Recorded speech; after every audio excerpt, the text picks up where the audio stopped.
Benda pusaka magis yang jadi legenda di Tanah Jawa. Kehidupan masyarakat zaman dahulu khusus di Tanah Jawa tak bisa dilepaskan dari keberadaan pusaka. Keberadaan pusaka tersebut umumnya sebagai senjata untuk pertahanan diri. Namun, ada pula yang dipercaya dapat meningkatkan pamor pemiliknya. Pusaka keramat milik pendekar-pendekar Tanah Jawa kala itu dibuat melalui serangkaian ritual. Bahkan beberapa pusaka di antaranya juga tercipta dari proses di luar nalar. Pusaka-pusaka tersebut konon dipercaya memiliki kekuatan magis sehingga saat dipergunakan akan mampu mengalahkan lawan dalam sekejap. Sejumlah pusaka yang melegenda itu beberapa di antaranya masih terawat dengan baik. Namun, tak sedikit pula yang sudah menurun dirawat oleh para pewarisnya. Berikut 7 pusaka yang melegenda di Tanah Jawa. 1. Ontokusumo. Benda ini merupakan sebuah kain berbentuk rompi. Konon rompi ini merupakan peninggalan dari Nabi Muhammad yang diwariskan secara turun-temurun dan sampailah ke tangan Sunan Kalijaga. Ontokusumo didapatkan Sunan Kalijaga setelah ia hatam Al-Quran pada malam Jumat Legi.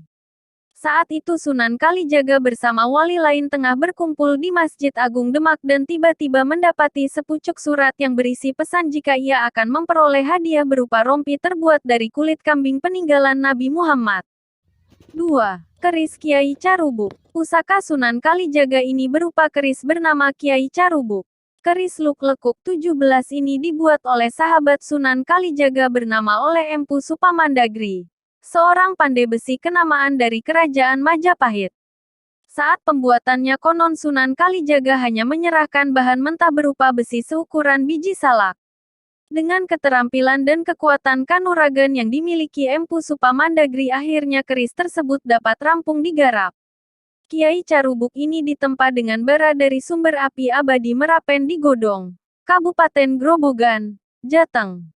Konon Empu Supamandagri membuat Kiai Carubuk ini bukan dengan alat pemukul namun hanya menekan-nekan besi menggunakan jari tangannya.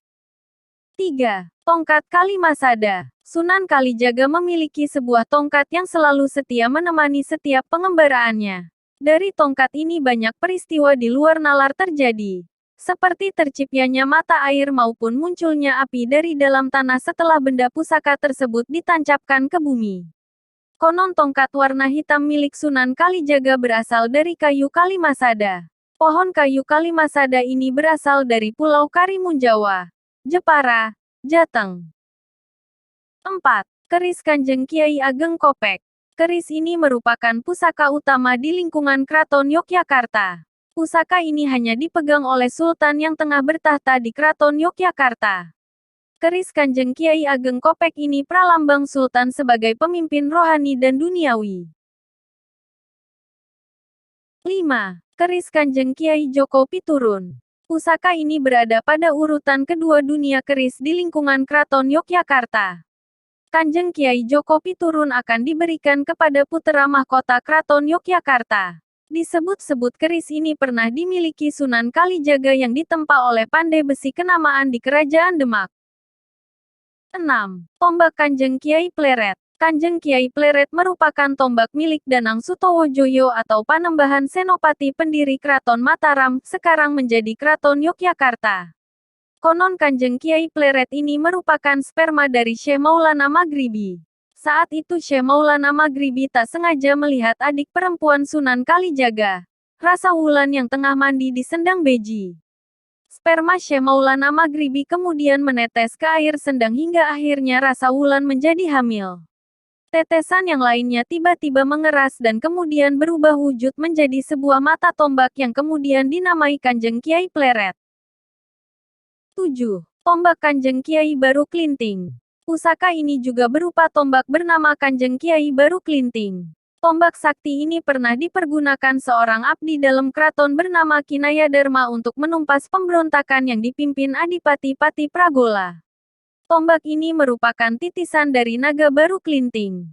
Ki Ageng Mangir Wanabaya yang merupakan ayah Baru Klinting menghukum anaknya yang berwujud ular naga tersebut untuk melingkari Gunung Merapi. Tinggal kurang sedikit lagi Baru Klinting berhasil melingkari Merapi. Agar dapat kepalanya dapat menyentuh ekor, Baru Klinting lalu menjulurkan lidahnya. Hal itu tak disukai Ki Ageng Mangir Wanabaya dan menganggap anaknya telah berbuat curang. Ki Ageng Mangir Wanabaya lalu memotong lidah tersebut hingga kemudian menjadi sebuah pusaka mata tombak. Itulah 7 benda pusaka magis yang jadi legenda di tanah Jawa. Terima kasih sudah menonton dan sampai jumpa di video selanjutnya.